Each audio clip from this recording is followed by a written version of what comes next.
Welcome to Samba Samba. Enjoy the video. You start by opening Settings and scrolling to Safari. This is where Safari's pop-up controls live. Tap Safari now, because blocking or allowing pop-ups is faster here than in the browser. Once done, scan the sections labeled Blocks Pop-ups and Clear History and Website Data. These two controls are the first defenses. I explain why. Pop-ups often persist because of stored cookies or exceptions, so handling both settings immediately reduces repeat pop-ups and prepares you for the next step. Enable block pop-ups first. This prevents standard JavaScript dialogues and new windows from opening. Then tap Clear History and Website Data that removes cookies and cached scripts that may re-trigger pop-ups.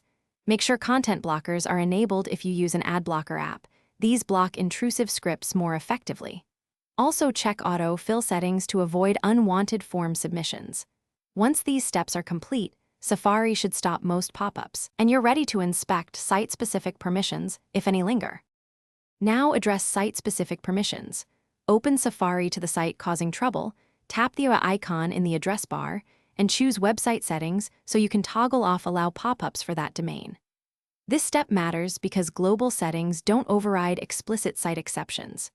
If pop-ups persist, disable Safari extensions or content blockers one by one to identify the culprit, or return to settings and reset Safari by clearing data again. Troubleshooting tip.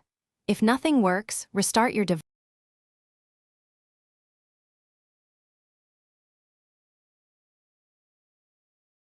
Thanks for watching. Consider subscribing if we helped you.